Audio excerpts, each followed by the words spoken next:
It's the Career Seeker Show live on WPPM LP 106.5 Philadelphia. We are blessed today, as my co-host Tiff South was saying, to have the one and only president of HR Partners, Tayna Longino, in the building today. You know, during the break, sometimes we get some advice or some direction on how to pronounce people's names. I've been pronouncing her name wrong for 7 years. So, but anyway, listen, this individual is an expert in teaching people how to navigate the process to successful employment through interviewing techniques, innovative interviewing techniques. She's covered several industries in her background, and we are happy and thrilled to have her as a guest on the Career Seekers Show. Tayna, what's good? How you doing, Kenneth? I'm exceptional today. Thank you. Thank you for having me. You know what? Thank you for coming out today. I really appreciate you. Let me introduce you real quick. Will Martin, cameraman extraordinaire. Alberta Bertolino. I refer to Alberta as a super recruiter, but she prefers to just go as the recruitment coach here at the show. And Tiffany Southerland, also super as well, but she's a career coach here and founder of Four Corners Coaching. So that's what we do. It's the Career Seekers team. So thanks for coming out today. Thank you for having me. And Tiffany's my soror, so it's already how we start. That's how we start. So we You know what? Well, you know what? You guys might as well just go in. So she's your soror, and what organization would that That's be? a new word for me. Delta Sigma Theta Sorority Incorporated. So Tiffany's wearing green today. So I guess it's appropriate. Yes. Yeah. So, and note that my microphone. I did note that. I did, absolutely. If we would have known, we would have gotten you a red. Next time. Yes, indeed. Next time. So thanks for coming out today. I thought it would be great to have you here to speak about some things that I see going on out here in the marketplace today. You know, a lot of people, for whatever reason, the economy has turned a little, so people are, I guess, a little more willing to step out there and present themselves as candidates for new opportunities, and it hasn't been that way for a while. So I wanted you to come out today and just kind of speak about HR Partners, and then speak about the service you provide for the people, not only in Bucks County, but throughout the region, and I guess throughout the world. So That's true. We're glad to have you. Let's do it. Well, tell us a little bit about the business. So first of all, thank you for having me, Kenneth, and thank you. It's been a while since you and I last spoke. It's been a few years you and I worked together. Yes. And just happy to be here with your East Coast executive team. So thank you for having me again. So I'm Tayna Longino, and I am the Chief Interview Strategist for HR Partners and the President. Been in business now for about 13 years. And what we do is we help motivated job seekers, help them with winning the interview. And it's great to hear both Tiffany and Alberta talk about those that they're helping in the workforce. So you and I had a conversation the other day, Kenneth, about the different markets that I service. Mm-hmm. So I work with college students.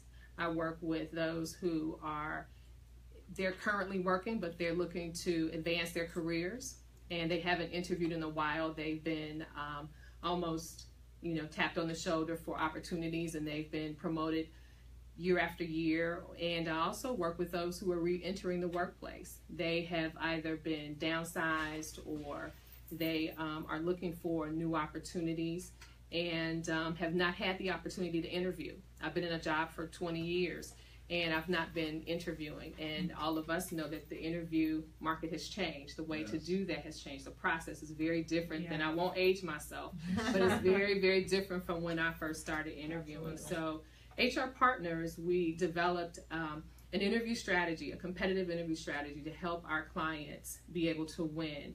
And we formulated that strategy very similar to the same way that companies work with their competitors. They build a strategy based on the competition that they have. Sure. And we use that same model, we layer that over our clients, and we help them navigate. So in a situation where you're interviewing for positions, Alberta, you know this, when a job opens up, a requisition, there are at least 250 resumes that land in front of you or hit a queue for that one job. And once you start whittling those down, those candidates, you get maybe 4 or 6 that you're interested in, and perhaps maybe one person, or 2 people land in front of a hiring manager. So if I'm that person and I'm looking for a job, so how am I going to compete with everyone else in that pool? And that's just one pool. There's another group that are the folks who are currently working. And those that are currently working are still looking. We call those passive candidates. They're still looking for jobs. And so you're competing with those who are unemployed as well as those who are currently looking and always watching out for the openings. So my job is to help my clients kind of figure that out and navigate and work through those interview processes and really come out as a winner. That's what I'm doing, Kenneth. That's beautiful. I love it. I love it. You know, so we had a conversation about a sweet spot, which I believe is which I believe to be a sweet spot of yours. So about people that are currently employed, but either they've had to make a change for whatever reason. It could be a corporate restructuring, it could be a termination, a layoff, whatever that may be, or somebody that's internal and they're looking to position themselves as a candidate for another opportunity. And I've had people say that's a real delicate balance for them. Do you have any advice for people that are in that situation? That the situation I'm referring to is you're in a job and you see a posting for another job that you're interested in, and you're trying to prepare to present yourself for that opportunity. I know you have clients that are in that situation. How should people go about that? What do you advise them? So, and yes, I do. You're right. We have clients who are currently working and they're looking for opportunities, or they're considering opportunities. And what we always advise, it's always good to have a mentor, a sponsor, someone that's inside with you that you can counsel with, who can help you, walk you through situations where you may not know who hiring managers are, what their likes or dislikes, what kind of fit you might make for that position. What are they really looking for? So that's always very helpful. But it's always helpful to have mentors outside. And that's where HR Partners is able to support our clients. Because you don't want to make waves when you're inside, especially sometimes when you're not the one being selected. You want to make sure that you are able to put your best foot forward always, especially in those initial engagements. You don't want to make missteps. So what we do is really take our clients through assessments where we look at the opportunities that they're interested in, and we look at their current profile, their competencies, their proficiencies, the things that they're really, really good at. Sure. Let's talk about your unique value. And we look at your unique value and pair it with the opportunities that you're looking for. Okay. And we do that side by side. And what we do is really help you to become more confident in your ability to communicate what's unique and what's different about you, so that you're able to stand out and present yourself in a way so that you show up in those conversations. Those initial conversations might be an elevator conversation, or it may be coffee time conversation where you can really show up and engage yourself in a way that's that separates you from those others that may be high potential or that they're looking at. You know, AB, we always speak as recruiters. We speak about our recruiters and career coaches even. We speak to, if you have an opportunity to get in front of Alberta Bertolino, a senior recruiter or a hiring influencer or a decision maker, if they call you and they bring you in, they like something about you. They're not wasting their time. No. So now it's your job to prove them to be right in that decision. So just in speaking about that, what do you see from your side of it when people interview? What's the thing that you look for immediately in regards to them presenting their unique value? So when they come in for the face-to-face. Right, for the face-to-face. So you've already done the phone screen, right? So the phone screen's already over, right. So I got to be honest, it's a handshake. Really? Yeah. Okay. Yeah. So Tanya, do you do some handshake coaching? I do some handshake coaching and looking at eye contact. Yes. And even how your posture, the eye contact, how you enter the room, how you greet the receptionist at the front desk. I was just going to say that too. Yes. Absolutely, because it starts the very moment that you begin the engagement, even over the telephone. Your ability to connect and how you resonate with them over the phone. All of that's very, very important. Yeah, 100%. Yeah, so it is the soft skills. I was wondering, so I'm interested in your interviewing strategy, and I'm sure that it's probably proprietary how you put it together. But do you base it on anything? And so in my company, we do the behavioral-based interviewing. I brought that up earlier.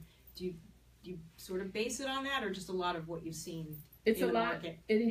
It's all of those things, right? Yeah. So I didn't mention this, but I've, again, aging myself, have about 30 years or close to 30 years of experience. Kenneth and I are right there with you. So you understand me.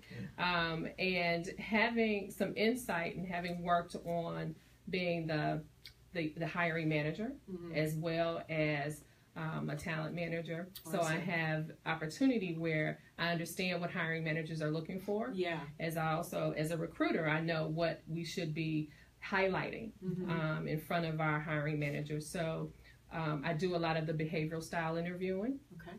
I do the coaching for that. Okay. In addition to what we all know works well, I really like to help the candidates look at their competencies along with the job descriptions and what the companies are looking for, so that they have a real understanding, and also making some assumptions about their competitors. Who are they competing against, so that you can, and I know sometimes my clients look at me like, well, how am I going to find that out? Well, if you're looking at a position, you can just about make some assumptions on who currently works in those jobs at different companies.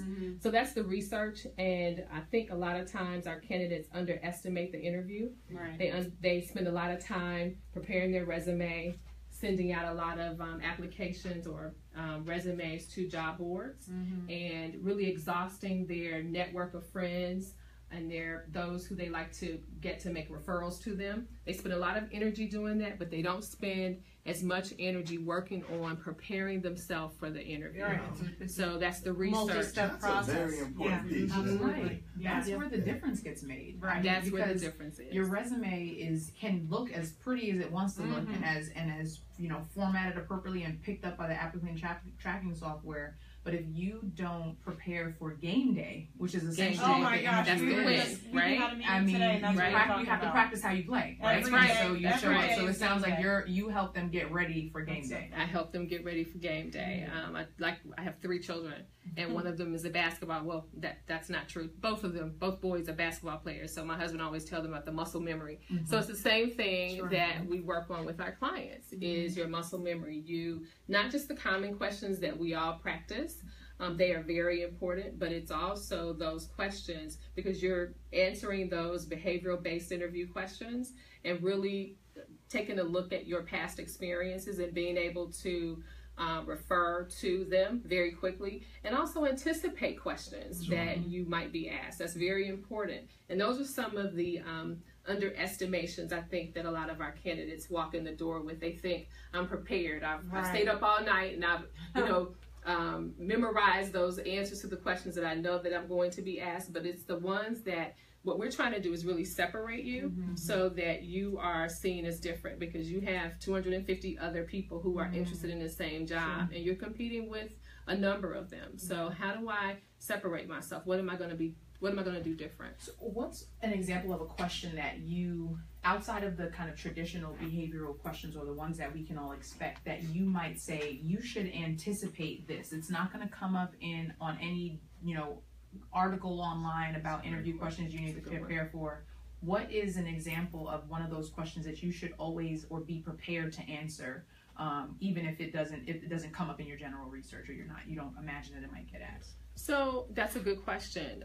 Something that we share with all of our clients when they're preparing for interviews is think about a problem that you are trying to solve for this company or organization that you want to work for. So if you start there, when you're thinking about problems or their pain point or what's important to them, or how can I be of value to them, so you're building your questions, you're anticipating questions that they might ask. If I'm looking for marketing opportunities and I've worked in a marketing company for some 25 years, then I can anticipate competition and what it looks like and how can I separate myself in the market. So I'm going to build questions for you around that. I'm going to ask questions like, so tell me about some of your most recent experiences when it comes to building a marketing process or developing a formula to win against the competition in your against other marketers. Managing an intern project. Yes. Like Yes. Right. Yes. Tiffany was away for a whole month. No. She A talked to whole me about summer. that a little Tiffany was bit. away for a whole The summer intern. managing the project. So I have another question for you. Have you. And this comes from a conversation I had today with the people of Maturity Works in Manhattan. I guess it's an offshoot of AARP. Okay. So they support mature workers, 55 and over. And one of the things they spoke about is, how do we prepare their constituents to meet with millennials? How do you project where you add value? What's the approach when you have Tiffany Southerland and she's the actual hiring manager and you've been in the field for 20 years and you're meeting with Tiffany and you're looking at her saying, hold on, what in the world's going on? Like, what's the approach? Like, any advice? Yes. So I instruct all of our candidates to always do their research. And today, there's really no excuse for really not knowing the hiring managers or the HR professionals or the recruiters that you're going to be talking with. You can find just about anybody that you want to on social media, in any of our smart devices. We're able to do that. And that's part of our process, is really helping you to do your research. That's part of that. I haven't interviewed in 20 years, so how do I prepare myself? That's one of the essential parts of preparing, essential elements. So I'm looking at Tiffany and I'm doing some research on her. I'm looking at her LinkedIn page. If she's published anything, I want to find out what you're interested in. You want to find out if she's a Delta? I want to find out if she's a Delta. Absolutely. I want to find out where she's gone to school. I want to find out ways that we can connect very, very early on, so that, as a recruiter, I make a decision. It makes a huge difference, because we make decisions within the first 10 minutes or less, whether or not we're going to source or refer a candidate on. And if there's not a connection there, then you lose. You don't win. No, that's right.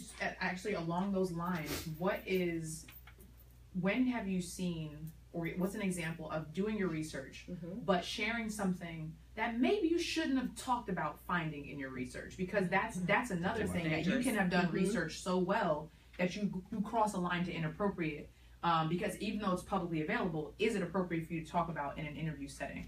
So what's an example of something that you might find online about someone you're interviewing with that maybe you shouldn't bring that up during the interview conversation? Yeah, you know what? Sometimes searching on people's personal pages, you find a lot of personal information. I would stay like lock if your you stuff search a down, Facebook page people. or something like that, right? Yeah. Okay. Right. I stay away from that and stay, strictly with professional information that you can connect with. If it's an article that you saw that they liked, or an author that they liked, especially staying within the realm of the profession that you're interested in. Sure. If you see something that you have some synergies on, stick to that. Yeah. Stay away from those. You know what? I saw where your puppy passed away, or you don't want to enter into those. You know what? That's probably the best advice I've heard in a while. Stay in that lane. Stay in the lane that's job related. That's right. If you can't tie it back to that, let it go. Yeah, Let it go. because you can connect too much. Yeah. There's a such thing as connecting too much. It's like too much too early. Too much. Yeah. It's too like. much too early. All right. If I could expand on something that you had brought up before too, when you were talking about how to find out who the other applicants as your competition, ask the recruiter. I mean, I try to Really? set that up. That's a good Absolutely. one. I offer that up right away. I'll let you know how many internals we have, why. So, for instance, I've been looking for a pretty high up person, and there's a team of 10 underneath them. Well, a question I would have if I was the candidate would be, why aren't any of those people being promoted or considered for the right? So I say why. So don't hesitate as a candidate to ask the recruiter, because be mindful of how you ask that question. Because that might come across, depending on the environment that you're in, it could come across as a little aggressive in the conversation. So it's all about the way that you the way you frame that. But that if the place that you're applying to is open to having that conversation, that's phenomenal. But a lot of times it's like it all depends on how you word it, because you could also mess that up really easily. If you don't do that. Don't do it with an attitude. Right. So why aren't those people getting promoted? You want to be You don't work here, right? That's your business. You can totally change the whole conversation. You know what? You don't need to worry about that. Thank you for coming in. Take care of yourself. Great. Well, listen. So Tanya, man, it's been great having you today. This time goes by so fast. We say it we need to have her back on to talk about the links. We're going to have you come back on. Yeah, we're going to have you come back on. That's probably a good idea. I'd love to. We'll have you come. Absolutely. So how do our listeners get in contact with Tayna Longino? It's very good. Got it now. You got it now. You got it. You got it that time. So I invite your listeners to follow me on Twitter, HR Partners 1 on Twitter, and to check out my Facebook page, HR Partners on Facebook, and hrpartnersonline.com. You can email me, and I'd love to hear from you. That'll be great. All right. So again, all your social media feeds you just gave. You're out in Bucks County, correct? I am. I'm out in Bucks County. So to all our listeners out in that area, you Shout have a out. great resource. Yeah, there you go. Yes. You know, Extend the family. Extend the family, right. It's the Career Seekers Show. Tiff South, any questions? Anything going out? No, just happy to have you here and look forward to having another great conversation. It was another great show today. AB, anything going out? Another great show, great energy. Thank you so much. Thank you. Thank you to our guests for hanging out with us too. Career Seekers, have a great week. It's the Career Seekers Show. We do this each and every Wednesday from 4 to 5 live on WPPM 106.5 LP Philadelphia. On behalf of Will Martin, Tiffany Southerland, Alberta Bertolino, I'd like to thank our guest, Tayna Longino. Thank you. I'd also like to thank you, the Facebook followers, the live streamers, and everyone that's listening live on 106.5 here in Philly. Drive careful, please. If you're home already, sit back, relax. We're going to put this on the YouTube feed, so maybe you'll watch it again. Tanya had some great advice to share. It's the Career Seeker Show. Yo, Gee, is it a wrap? It's a wrap, Gold. Let's do it.